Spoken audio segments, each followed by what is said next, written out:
ముఖ్యమంత్రి మేడ్చల్ జిల్లా BRS party కార్యాలయంలో ఇన్ఛార్జ్ స్వామిగౌడ్, మేడ్చల్ మల్కాజ్గిరి జిల్లా అధ్యక్షులు షంబీపూర్ రాజు అధ్యక్షతన నిర్వహించిన దీక్షా దివస్ కార్యక్రమంలో పాల్గొన్నారు. బీఆర్ఎస్ ఎమ్మెల్యేలు మల్లారెడ్డి, కేపీ వివేకానంద్, మాధవరం కృష్ణారావు, బండారి లక్ష్మారెడ్డి, మరి Rajasekhar Reddy, Malkajgiri parliament BRS party incharge Ragidi Laxmareddy, Nandikanti Sridhar, Jahangir Pasha, Singireddy, Somasekhar Reddy, senior నాయకులు, ఉద్యమకారులు, మహిళా నాయకులు, కార్యకర్తలు. ఈ సందర్భంగా లక్ష్మారెడ్డి మాట్లాడుతూ నవంబర్ 29 రోజు అంటేనే తెలంగాణ చరిత్రను మలుపు తిప్పిన రోజని, తెలంగాణ వచ్చుడో కేసీఆర్ సచ్చుడో అని నినాదమిచ్చి రాష్ట్ర సాధన కోసం మృత్యును సైతం ముద్దాడేందుకు కేసీఆర్ తెగించిన రోజని, తెలంగాణ ప్రజలే శ్వాసగా, తెలంగాణ ప్రజల ప్రయోజనాలే మానవధిగా ఉద్యమం సాగించి స్వరాష్ట్ర స్వప్నాన్ని సాకారం చేసిన సందర్భం ఈ రోజని, ఈ సందర్భంగా నిర్వహించిన దీక్షా దివస్ లో పాల్గొన్న ప్రతి ఒక్కరికి ధన్యవాదాలు తెలిపారు.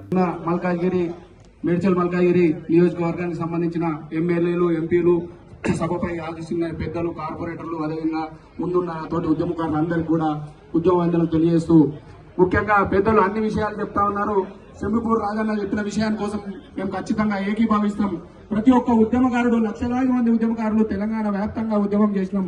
ప్రతి ఉద్యమకారునికి అవకాశం దొరుకుతుంది అనుకోవడం మన అందరి అభిమాన నాయకుడు కల్వకుంట్ల కేసీఆర్ గారు భారతదేశ రాష్ట్ర ప్రభుత్వంపై చేపట్టినటువంటి దీక్ష ఈరోజు నవంబర్ 29 తెలంగాణ రాష్ట్ర సాధన కోసం. మరి ఈరోజు చివరి అస్త్రంగా చావనైనా చస్తా, లేకుంటే తెలంగాణ తీసుకునైనా వస్తా అని చెప్పి దీక్ష భూని భారత ప్రభుత్వం మెడలు వంచి తెలంగాణ రాష్ట్ర సాధన కోసం దీక్ష భూనినటువంటి రోజు ఈ రోజు. మరి ఇంతటి పవిత్రమైనటువంటి రోజు ఎవరికి ఉండదు, భారతదేశ చరిత్రలో ఎవరికి కూడా రాలేదు.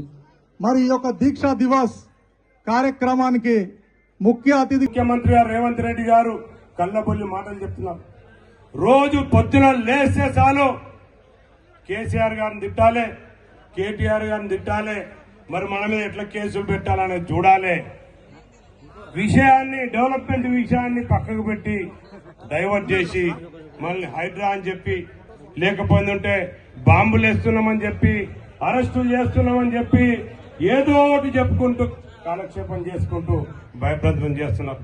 మిత్రులారా, మీరందరూ గుర్తుపట్టాలి, సంవత్సరమైంది కళ్ళబొల్లి మాటలు చెప్పిరు. మరిన్ని అప్డేట్స్ కోసం మా ఛానల్ ని సబ్స్క్రైబ్ చేయండి.